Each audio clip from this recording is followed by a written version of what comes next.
দুটি মরদেহ উদ্ধারের পরে পুলিশ বা বিজিবি আপনাদেরকে কোনো কিছু তথ্য জানিয়েছে কিনা?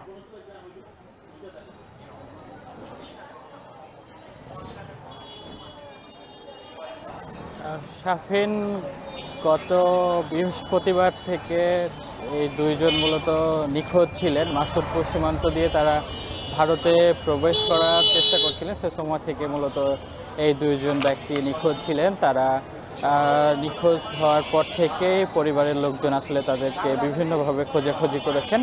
গতকাল বিকাল ৩টার দিকে এদেরকে পদ্মা নদীতে পাওয়া যায়, বাতাস মোড় এলাকায়। তখন থেকেই মূলত এই মাসুদপুর সীমান্তের যে সীমান্ত পারের বাসিন্দারা আছেন তারা মূলত আতঙ্কিত রয়েছেন। তারপরে পুলিশ গিয়ে মূলত এই মরদেহ উদ্ধার করে ময়নাতদন্তের জন্য জেলা সদর হাসপাতালে পাঠিয়েছেন। আমরা পুলিশের সঙ্গে কথা বলেছি, তারা বলছেন আসলে ময়নাতদন্তের পরে বলা যাবে এই মৃত্যুর কারণ। তবে স্থানীয়দের দাবি বিএসএফ তাদের তুলে নিয়ে গিয়ে হত্যা করেছে বিভিন্ন নির্যাতন করে। স্থানীয়রা আরও বলছেন যে আগে এই মানুষগুলোকে তারা গুলি করে হত্যা করতে, এখন বিভিন্নভাবে নির্যাতন করেন এবং স্পিড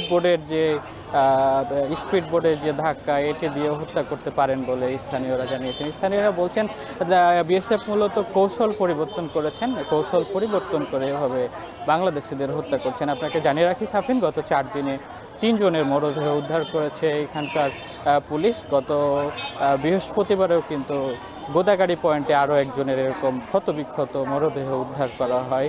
স্থানীয়রা বলছেন দ্রুত এই সীমান্ত হত্যা বন্ধ করে তাদেরকে তাদের স্বাভাবিক জীবনযাপন ফিরিয়ে দেওয়ার কথা বলছেন এবং তারা জেলা প্রশাসকের কাছে আবেদন করেছেন, জেলা পুলিশ সুপারের কাছে আবেদন করেছেন দ্রুতই যেন এর সমাধান হয়, সীমান্ত হত্যা বন্ধ হয়। শাফিন, এই ছিল চাঁপাইনবাবগঞ্জের আমার কাছে সর্বশেষ খবর। চাঁপাইনবাবগঞ্জ থেকে যুক্ত হয়েছেন সহকর্মী সোহান মাহমুদ।